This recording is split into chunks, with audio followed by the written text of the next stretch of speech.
I'm Sophia, a 35-year-old chef who recently fulfilled my lifelong dream of opening my own restaurant. It's been a journey from culinary school to various kitchen stints, but now I'm the proud owner chef, ready to pour my heart into this venture. However, the real work begins now, ensuring the restaurant's success and keeping the customers coming back. Just as I'm settling into this new chapter, a call from my mother-in-law, Bella, disrupts my thoughts. She's planning an opening party for the restaurant and generously offering to invite 30 guests, including herself. While I should be grateful for the gesture, Bella's history of enjoying luxuries without contributing financially raises concerns. Bella has a knack for enjoying the finer things in life without bearing the cost. It's a pattern I've noticed, especially when she frequently dines at our house, seemingly to indulge in free meals. Early in my marriage to her son, Leo, Bella's penchant for extravagance became evident when she invited me on a shopping spree. Eager to bond with my mother-in-law, I found myself swept up in her enthusiasm. Amidst the excitement of browsing designer bags, Bella's forgetfulness conveniently left her without her purse, prompting her to ask for a loan.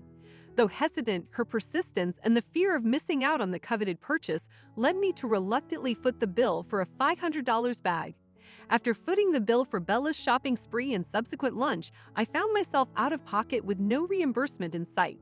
Despite my reminders, Bella's responses of "I don't have it now" or "next time" became all too familiar. Sensing her ulterior motives in inviting me to future outings, I made excuses to avoid further financial strain. Bella's persistence in inviting me to lunches and shopping trips gradually waned as I distanced myself from her subtle schemes. However, her uninvited visits to our home, where she freely indulged in our hospitality, persisted. Her knack for consuming without contribution extended to our wine supply, leaving me dumbfounded at her audacity. What's even more frustrating is Leo's tendency to side with his mother, endorsing her freeloading behavior as that of a guest. His sudden insistence on accommodating Bella's demands, such as replenishing the wine supply on command, bewilders me. While I've always admired Leo's confidence and success in his corporate career, his inability to see through his mother's manipulations is disheartening. When faced with such situations, I've often found myself yielding to avoid unnecessary conflict, despite my initial admiration for Leo's assertiveness and ambition. However, as I reflect on our relationship and the challenges it presents, I question whether Leo truly embodies the qualities I once admired or if his actions merely mask a facade of confidence and substance.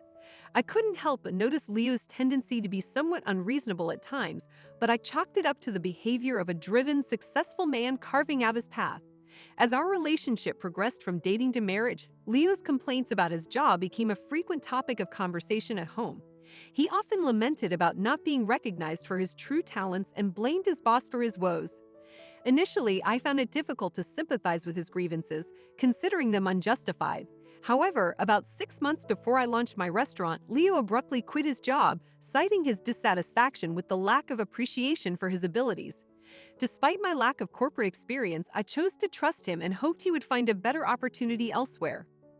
However, as months passed by and Leo remained unemployed, my patience wore thin. Despite his assurances of attending job interviews, there was little progress on that front.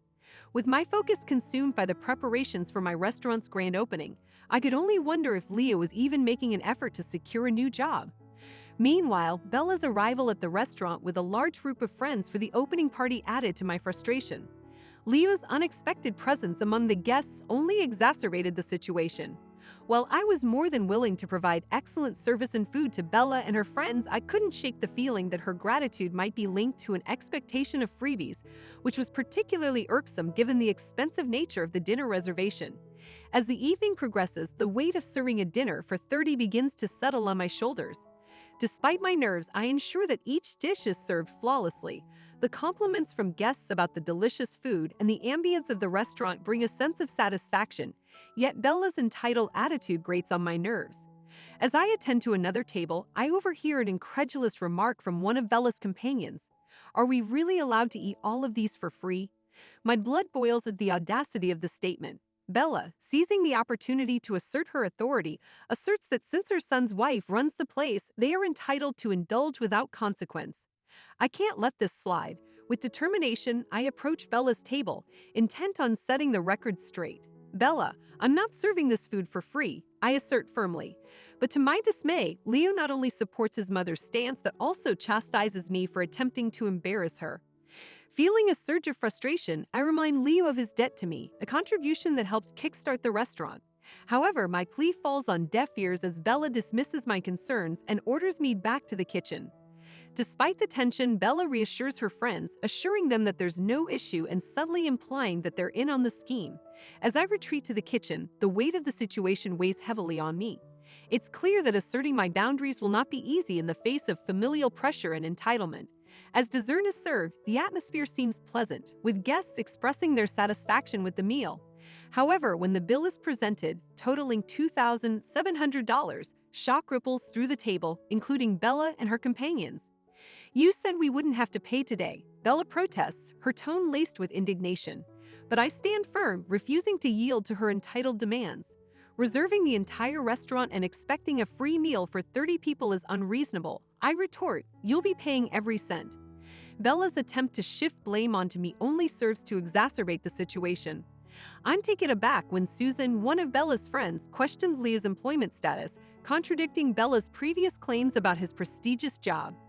Despite Bella's attempt to leverage past financial assistance, I stand my ground, refusing to let them leave without payment. With resolve, I close the shutters and inform them that the police will be called if necessary. The threat elicits panic from Bella and her friends, who protest vehemently. As tensions escalate, Bella's friends plead for a resolution, but I stand firm, insisting on payment for the meal or collective contribution from each guest. It becomes clear that Bella's promises of a free dinner were made without my knowledge, leading to chaos and discord among the group. In the end, I remain resolute in my stance, unwilling to succumb to their manipulative tactics. It's a sobering reminder that boundaries must be upheld, even in the face of familial pressure and entitlement. "You owe me $10,000. You should be using today's bill to pay back some of that," Bella insists, attempting to deflect attention from her own deceptive tactics. But I'm quick to challenge her claim, revealing that the money she believes I owe her was never rightfully hers to begin with. When I mentioned opening this restaurant to your husband, he presented the $10,000 as a gift to me, with the understanding that you would deliver it personally. Yet you conveniently omitted this crucial detail, deceiving me into believing I owed you money. I assert, unraveling Bella's scheme before her friends. As the truth comes to light, Bella's friends join in, exposing her pattern of manipulation and freeloading.